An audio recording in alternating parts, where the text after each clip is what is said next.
সুপ্রিয় শিক্ষার্থীরা, unity education BD চ্যানেলটিতে তোমাদের স্বাগতম। আজ আমরা নবম শ্রেণী পৃষ্ঠা 51 এর তথ্যমূলক রচনার বৈচিত্র্য এর নিচের তথ্যমূলক রচনার 3টি শ্রেণী দেওয়া হলো। কোন শ্রেণীর তথ্যমূলক রচনার জন্য কিভাবে তথ্য সংগ্রহ করা যায় তা তৃতীয় কলামে লিখব। লেখার পর সহপাঠীর সাথে আলোচনা করা এবং প্রয়োজনীয় সংশোধন করব। তাহলে তথ্যমূলক রচনার শ্রেণী, রচনামূলক বৈশিষ্ট্য এবং কিভাবে তথ্য সংগ্রহ করা যায় এ সম্পর্কে এই খালি চোখগুলো আমরা পূরণ করব। তাহলে চলো আমরা এই চোখগুলো পূরণ করি।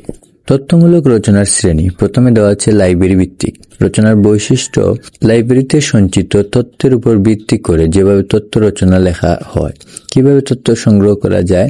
সংবাদপত্র, বিভিন্ন ধরনের বই, ম্যাগাজিন, ই-বুক থেকে তথ্য সংরক্ষণ করা যায়। পর্যবেক্ষণ ভিত্তিক তথ্য কিভাবে এর বৈশিষ্ট্য হলো সংগৃহীত তথ্য উৎপাত্তের ভিত্তিতে যেসব তথ্যমূলক রচনা লেখা হয়। কিভাবে তথ্য পাওয়া যায়? বিভিন্ন ধরনের জরিপ, সাক্ষাৎকার, অনুসন্ধান, স্থানীয় সংবাদদাতা মাধ্যমে তথ্য সংরক্ষণ করা যায়। অভিজ্ঞতার ভিত্তিক বৈশিষ্ট্য হলো নিজের অভিজ্ঞতার উপর ভিত্তি করে যেসব তথ্যমূলক রচনা লেখা হয়। যেভাবে তথ্য সংরক্ষণ করা যায়, বিভিন্ন ঘটনা বা বিভিন্ন বিষয়ে অর্জিত জ্ঞান, দক্ষতা ও পর্যবেক্ষণ হতে তথ্য সংরক্ষণ করা যায়।